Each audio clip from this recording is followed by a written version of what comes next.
we got another package. Now time for a story that sounds like it's completely unrelated to the video and makes no sense, but I promise it does. Now, the last time that I used an Android device as my main smartphone was just before the COVID lockdown for around the month of February 2020, from what I can remember. Now, the device I used was some sort of cheap $30 prepaid TCL smartphone. It ran Android 10, the latest at the time. And at the time, I didn't really care. So one thing that you guys do not really know about me and probably would have never guessed is, although I've always been a tried and true Apple fan, I've never really always used Apple products. I went through a point in my life where I really didn't have much money and I used Android devices because they were cheap, and if I broke it, I could get another one for 20 to 30 bucks on eBay. So I know my ins and outs of Android, but back to February 2020.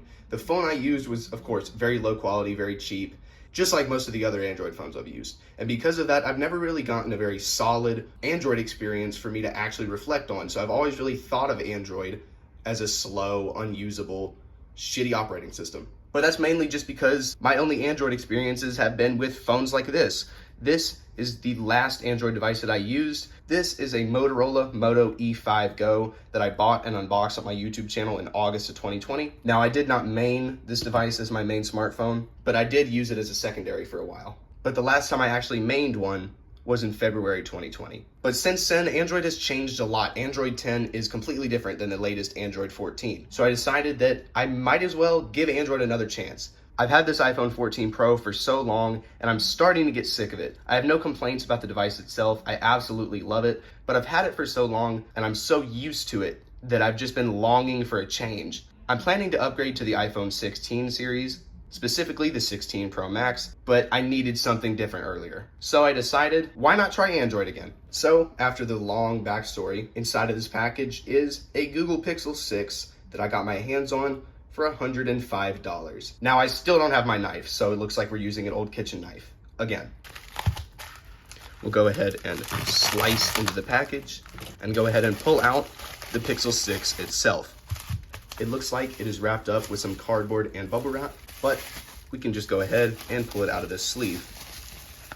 Now, upon first inspection, the phone actually does look to be in quite good condition. It's got some stickers covering front and back, but you can see the screen is pretty much free of most scratches at all. I'm actually not seeing a singular one, and the back is in quite good shape as well, although the top back glass seems to have a case mark or dirt of sorts. But we'll take a look at that later. First off, let's go ahead and see if this phone has any power. And as you can see, it most definitely does not. Since it doesn't seem to have any charge, we're gonna go ahead and put it on my MacBook Pro charger with a 67 watt charging brick, which ideally will charge it up nice and fast. Looks like it's already charging. Now, while we wait for the Pixel 6 to charge, since I decided I would like to main the phone, and seeing as I am quite clumsy with my phones, I picked up Google's Pixel 6 case in the stormy gray color. Now, it looks like the phone is turned on, but I'll get to that in just a second. We'll go ahead and open up the box on the case. Now, I did not buy this brand new. I bought this used, and it actually came about a week ago, and I've already unboxed it. But we'll go ahead and open it up, and you can see, although it was purchased quote-unquote used, the case is in quite nice condition, and I really do like the texture of this case, and I think it's gonna look quite nice with the gray Google Pixel 6. Now, a case is pretty protective and all, and this one is quite thick, and is gonna be enough for my day-to-day use. But what about that rare circumstance where the little rubber lip that goes around the display simply can't protect it from falling off an 80-foot bridge face first into gravel? Well, that's why I bought screen protectors. We can go ahead and rip open this envelope and take a look at the generic screen protectors inside. These costed me like $3 on eBay for a pack of 3, and it's just gonna be all I need to keep that fresh screen free of scratches and everything. Okay, so why did I get this Pixel 6 for as cheap as I did? $105 is extremely cheap for a Pixel 6. And this is because the seller noted that the power button was broken. As you can see on the note, it says, "Note, power button doesn't work. When powering down from screen, it turns back on." So because of this broken power button functionality, I knew I was gonna need to get my hands on a new power button flex cable. I was looking around on eBay and it was around $15 for a flex cable that didn't come from China. But then I remembered something that I'd saved in my watch list while I was searching to find the working Pixel 6. For $35, I bought another Pixel 6. This one doesn't turn on, has a cracked OLED, and is untested. So let's go ahead and open it up.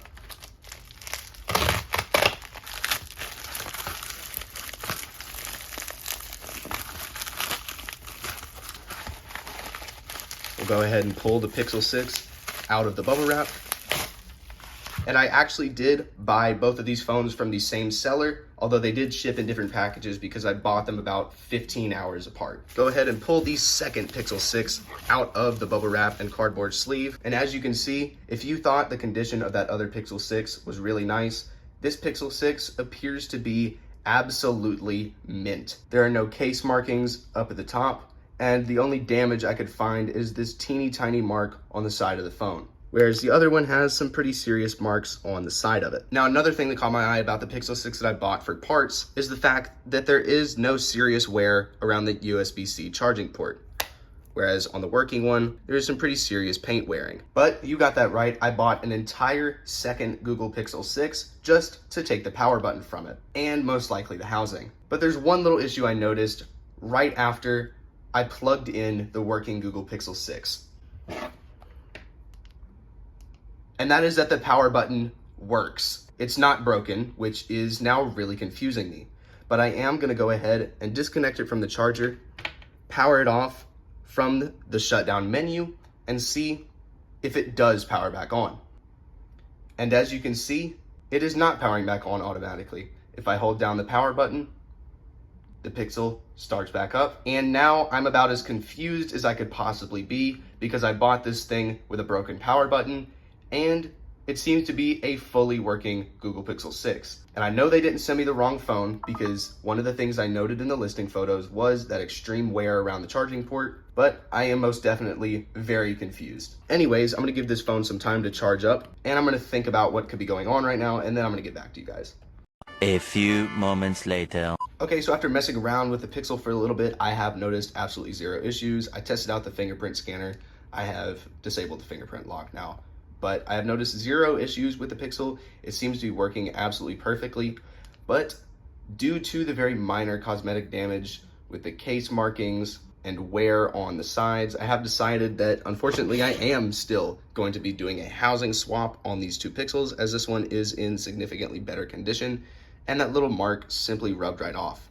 And I honestly kind of just want an excuse to open up a Pixel 6. Now this one, as you can see, has a very small crack in the OLED display, which actually runs up the display on the side, if you can't see. So the first thing I'm gonna do when I open this up, I am going to take the screen from this one, and I'm gonna plug it into this Pixel, and I'm gonna charge it up, and then go ahead and test it and see what's up with this one. As when I plugged it in for the first time, it did actually vibrate, which tells me that it does function. Now I'm gonna be doing these repairs off camera, as I have never worked on Google Pixels before and don't want the stress of having to make sure everything's framed right. So I'm gonna get back to you guys once I have swapped the screen from the working Pixel onto the broken one just to test everything out.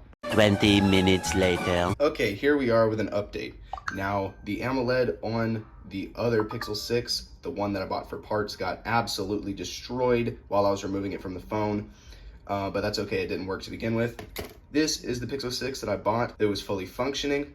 Now this one doesn't have a screen, and during the repairs when I noticed that the power button is most definitely faulty. As I was opening up the parts Pixel 6 over here, which I'll get to in just a moment, this Pixel 6 over here kept randomly opening the camera, which can be done by double tapping the power button, opening the Google Assistant, and randomly shutting off over and over and over again.